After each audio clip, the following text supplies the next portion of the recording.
Well, joining me down the line is Layah Heilpern.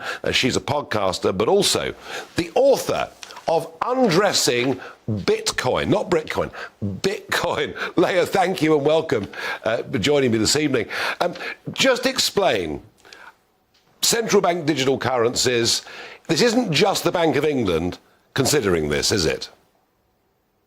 Exactly. Currently, more than 90% of central banks globally are all working on bringing out a central bank digital currency.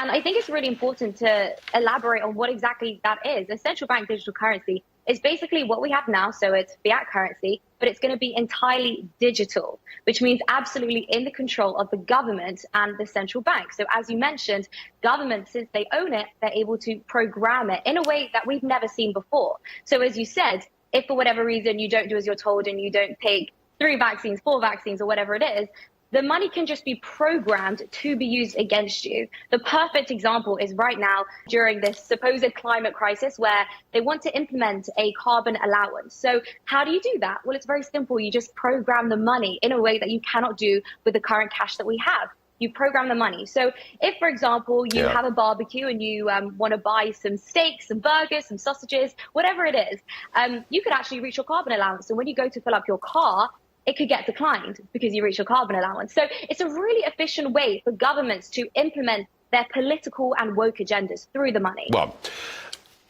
all of this, of course, Layah, all of this will be denied at every stage by government. But when you look at the incredible overreach of government over the course of the last few years, nothing is impossible. Now, I know that you are a great advocate for Bitcoin, perhaps for other cryptocurrencies too.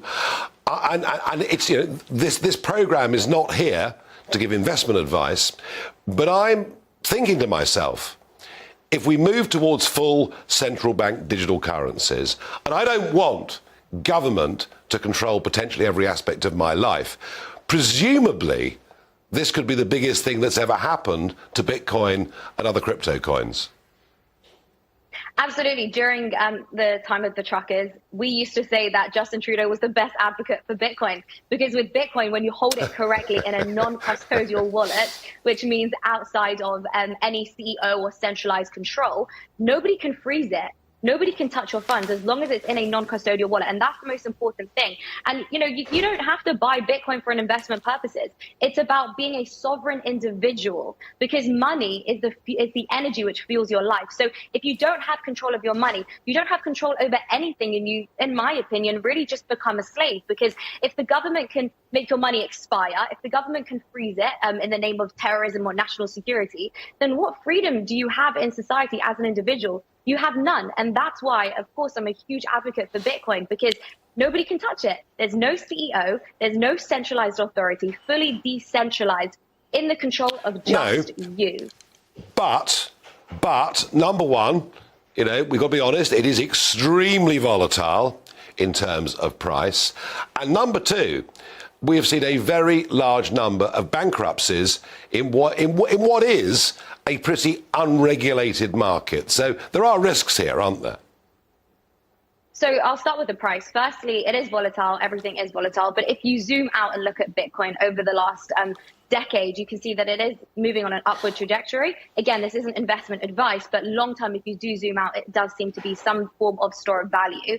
Secondly, with regards to bankruptcies, those are centralized exchanges. And I would never advocate leaving your money on a centralized exchange. That's really the same as leaving it in a bank with no insurance and no regulation. So don't do that.